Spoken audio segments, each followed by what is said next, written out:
நமச்சிவாய சிவாய நம. அனைத்து தமிழ் உள்ளங்களுக்கும் கனிவான வணக்கங்கள். நிகழும் ஸ்ரீ மங்களகரமான குரோதி ஆண்டு மார்கழி மாதம் 17ஆம் தேதி புதன்கிழமை அன்று தனுசு ராசி உத்திராடம் நட்சத்திரத்தில் கன்யா லக்கணத்தில் இந்த மகத்தான ஆங்கில புத்தாண்டு பிறக்கிறது. இந்த வருட ஆரம்பத்தில் கிரக நிலைகள் என பார்த்தால் குரு பகவான் ரிஷபராசியில் வக்ர நிலையில் சஞ்சாரம் செய்கின்றார். கடகராசியில் செவ்வாய் பகவான் வக்ரம் மற்றும் நீச நிலையில் சஞ்சாரம் செய்கின்றார். கன்னி ராசியில் கேது பகவானின் சஞ்சாரமும், விருச்சிக ராசியில் புதன் பகவானின் சஞ்சாரமும், தனுசு ராசியில் சூரியன் மற்றும் சந்திர பகவானின் இணைவும் இருக்கும். கும்பராசியில் சுக்கிரன் மற்றும் சனி பகவானின் சஞ்சாரம் இணைந்திருக்கும். அடுத்ததாக மீன ராசியில் ராகு பகவானின் சஞ்சாரம் இருக்கும். இவ்வித கிரக நிலைகளை கொண்டு இந்த 2025ஆம் வருடம் ஆரம்பமாகிறது.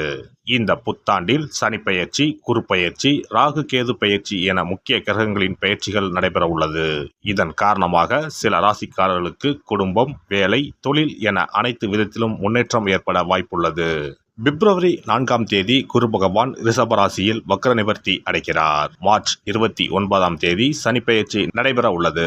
சனி பகவான் கும்பராசியில் இருந்து மீனராசிக்கு இடப்பெயர்ச்சி ஆகின்றார். மே மாதம் 14ஆம் தேதி குரு பகவான் ரிஷபராசியில் இருந்து மிதுன ராசிக்கு இடப்பெயர்ச்சி ஆகின்றார். மே மாதம் 18ஆம் தேதி ராகு கேது பெயர்ச்சி நடைபெறும்.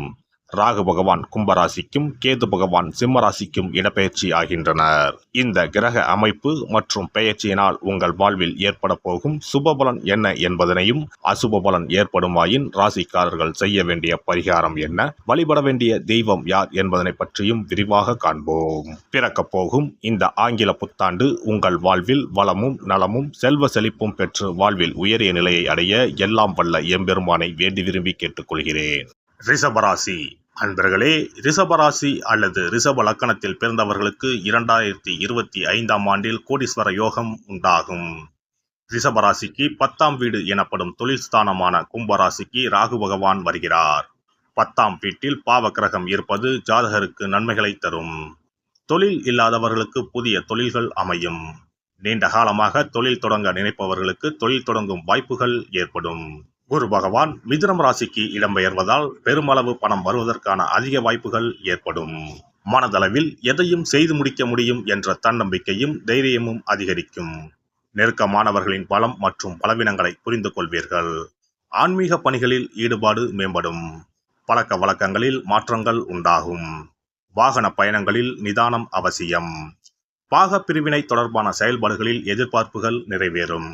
ஆரோக்கியம் சார்ந்த விஷயங்களில் சற்று கவனத்துடன் இருக்க வேண்டும். உறவினர்கள் வகையில் சூழ்நிலைக்கு ஏற்ப அனுசரித்து நடந்து கொள்ளவும்.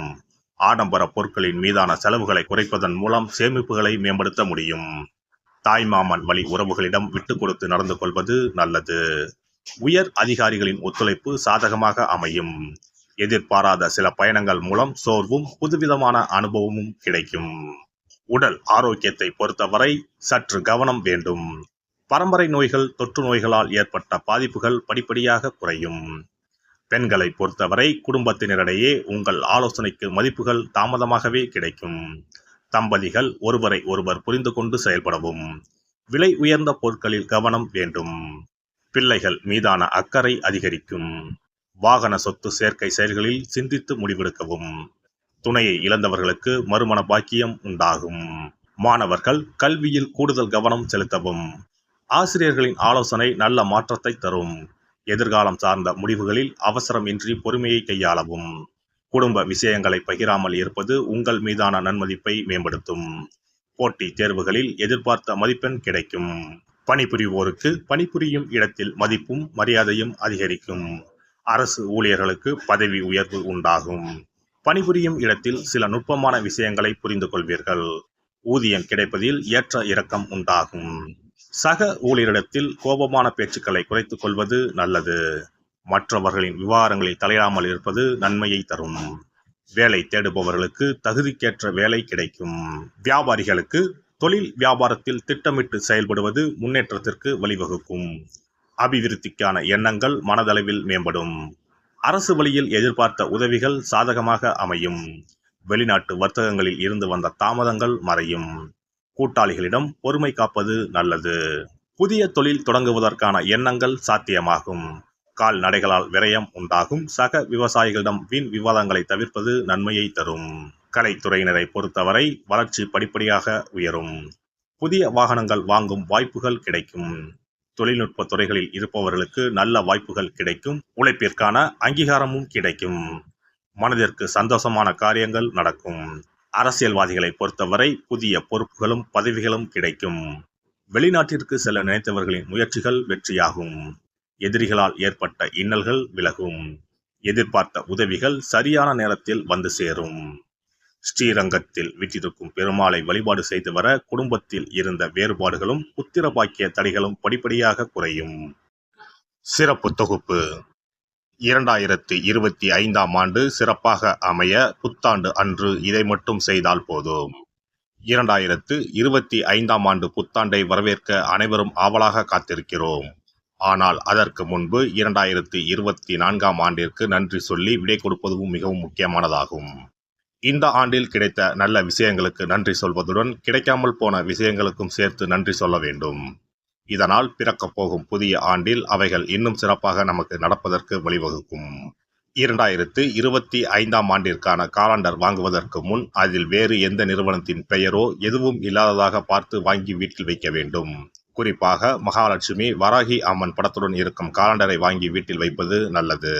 இது தவிர புத்தாண்டு நாளன்று எந்த மாதிரி விஷயங்களை செய்தால் வரப்போகும் ஆண்டு நமக்கு சிறப்பான ஆண்டாக அமையும் என்பதை நாம் தெரிந்து கொள்ளலாம். ஒவ்வொரு ஆண்டும் ஆங்கில புத்தாண்டோ அல்லது தமிழ் புத்தாண்டோ எதுவாக இருந்தாலும் சரி, பிறக்கப் போகும் புதிய ஆண்டு சிறப்பாக இருக்க வேண்டும். இந்த ஆண்டிலாவது நம்முடைய கஷ்டங்கள் தீர வேண்டும் அல்லது நினைத்த காரியம் கைகூட வேண்டும் என்று அனைவரும் நினைப்பதுண்டு. ஆண்டு முழுவதும் நல்லபடியாக அமைய புத்தாண்டு அன்று நாம் சில விஷயங்களை மேற்கொள்ள வேண்டியது ரொம்ப முக்கியம்.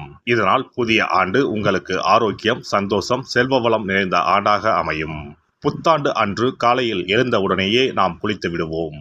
அப்படி நாம் குளிப்பதற்கு முன் குளிக்கின்ற நீரில் 3 முக்கியமான பொருட்களை சேர்ப்பது மிகவும் நல்லது.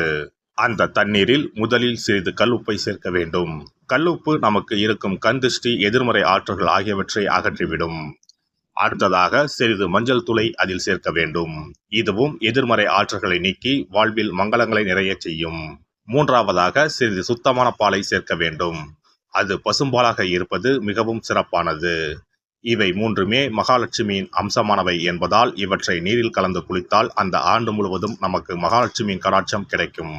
அடுத்ததாக புத்தாண்டு அன்று காலையில் வீட்டின் வாசலில் சிறிதளவு மஞ்சள் தடவி அதன் மீது அரிசி மாவில் கோலமிட வேண்டும். அதன் மீது ஒரு அகலில் மஞ்சள் நிற திரியிட்டு நெய் விட்டு தீபம் ஏற்ற வேண்டும். அதற்கு பிறகு வீட்டிற்குள் நல்லெண்ணெய் தீபம் ஏற்றி அன்னாசி பூ நறுமணம் கொண்ட ஊதுபத்தியை ஏற்றி வைத்து வழிபட வேண்டும். இந்த ஆண்டில் வராகி அம்மனை வழிபடுவது சிறப்பானது. இதனால் வெற்றிகளும் மகிழ்ச்சிகளும் கூடும்.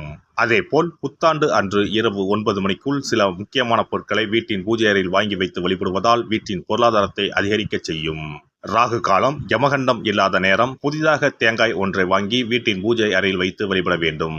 அதன் பிறகு அதை எடுத்து சமையலுக்கு பயன்படுத்திக் கொள்ளலாம். தேங்காய் மங்களத்தின் அடையாளமாக கருதப்படுகிறது. இந்த பொருளை வீட்டில் வாங்கி வைப்பது மிகவும் நல்லது. அதோடு மயிலிறகை தேவஸ்தான கடைகளில் போய் வாங்கி கொண்டு வந்து வீட்டில் வைக்கலாம். முருகப்பெருமானின் வாகனமாக இருக்கக்கூடிய மயிலின் இறகை வீட்டில் வைப்பதால் நேர்மறை ஆற்றல்கள் பெருகும். அடுத்ததாக ஒரு கைப்பிடி அளவாவது பச்சரிசியை வாங்கி வீட்டில் வைத்து வழிபடலாம். கடைசியாக லட்சுமி குபேரர் சிலையை வாங்கி வைக்கலாம். லட்சுமி குபேரர் சிலை கிடைக்காவிட்டாலும் லட்சுமி குபேரர் படத்தையாவது வாங்கி வைத்து வழிபடுவது சிறப்பு. இதனால் ஆண்டு முழுவதும் வீட்டில் செல்வம் பெருகிக் கொண்டே இருக்கும்.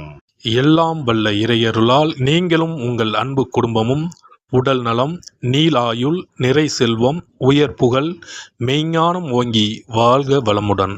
இந்த வீடியோ பதிவு உங்களுக்கு பிடித்திருந்தால் லைக் பண்ணுங்க, கமெண்ட் பண்ணுங்க, ஷேர் பண்ணுங்க. மறக்காம சப்ஸ்கிரைப் பண்ணுங்க. பக்கத்துல இருக்கிற பெல் பட்டனை கிளிக் பண்ணுங்க. நன்றி, வணக்கம். ஓம் நமச்சிவாய. சிவாய நம.